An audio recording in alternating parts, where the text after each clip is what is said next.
Nicolas Racine, bonsoir. Bonsoir. Quand vous imaginez un festival d'été, que vous vous dites tout se passe bien, est-ce que c'est comme celui-là qui vient de se terminer? C'est une belle édition, honnêtement. On est très satisfait. L'organisation, l'équipe ont travaillé très fort, mais on est vraiment satisfait. Ça s'est bien passé. Évidemment, on avait la météo favorable. Si on compare avec l'année dernière, c'était vraiment un gros écart.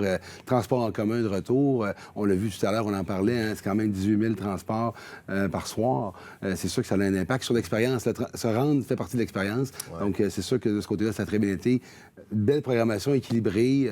La présence sur l'ensemble de nos scènes, on parle souvent de la scène belle, mais sur l'ensemble de nos scènes, incluant les gratuites à Dioville et à l'Assemblée nationale, il y a du monde sur toutes ces scènes-là. Fait que pour nous, on est vraiment satisfait de l'édition 58. J'aimerais qu'on parle un peu des festivaliers, et je ne sais pas si je dois parler de la sécurité des policiers, mais il n'y a pas eu d'accrochage majeur. Les gens circulent bien, sont festifs, mais il n'y a rien de grave qui se passe. Pourtant, il y a des centaines de milliers de personnes. Oui, je ne manque jamais de le dire à chaque entrevue. Je pense qu'on évolue dans un environnement favorable. Hein. On est au cœur de la plus belle ville en Amérique du Nord. On a une programmation fantastique, des sites fantastiques, mais on a des festivaliers festifs, d'accord, mais très respectueux. Et ça facilite beaucoup nos opérations. Ça crée une ambiance favorable. Les gens ont du plaisir au fait qu'on le voit. Hein. Moi, je vais sur la Grande Allée à 5h30, 6h, puis voir l'ambiance, le sourire. Cette année, c'était vraiment particulier. Donc, vous avez raison. Les festivaliers font... c'est eux qui font... C'est les meilleurs artistes, je pense, du festival. Honnêtement, est-ce que vous avez craint à un certain moment que ça se passe pas très bien dans la circulation? Parce que, bon, des cônes oranges, il y en a partout là, cette année. Là. Bien, le retour du transport en commun, n'oubliez pas, là, le traversier n'était pas en fonction des 2 dernières années. Puis là, cette année, le transport en commun, le réseau de transport de la capitale revenait.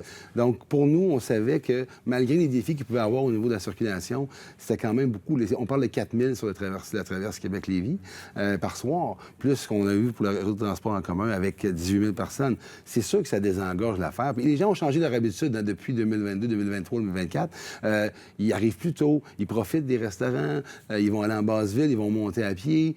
C'est toutes des choses qui se sont adaptées. Donc, on voit que c'est très fluide. Quand on sort le soir, là, à la fin des spectacles, c'est très, très fluide, ça se passe très, très bien. Puis on a eu beaucoup de commentaires positifs par rapport à ça. Bon, on a parlé de la programmation qui était équilibrée. Vous n'avez pas fermé les plaines un soir, c'est-à-dire être à salle compte. Est-ce que c'est pas tentant de dire, ben, vous savez quoi, des gros noms qui viennent gruger une part importante de votre budget, on n'en attirera pas parce que c'est plus payant, entre guillemets, d'avoir un festival équilibré? Ne vous inquiétez pas, on ne manquera jamais l'opportunité d'aller chercher des gros noms, comme vous mentionnez. T'sais. La fermeture des plaines aujourd'hui, nous, on a eu des jauges optimales là, pour nous. Plusieurs soirs, on parle de haut 75 000, très haut.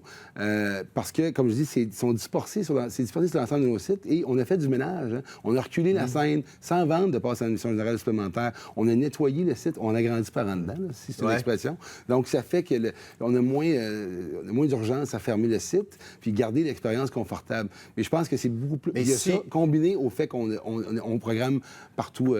Louis disait tantôt, si Billie Eilish appelle, vous la prenez. Et c'est sûr. OK. C'est sûr. Nicolas Racine, merci beaucoup. Ça me fait plaisir.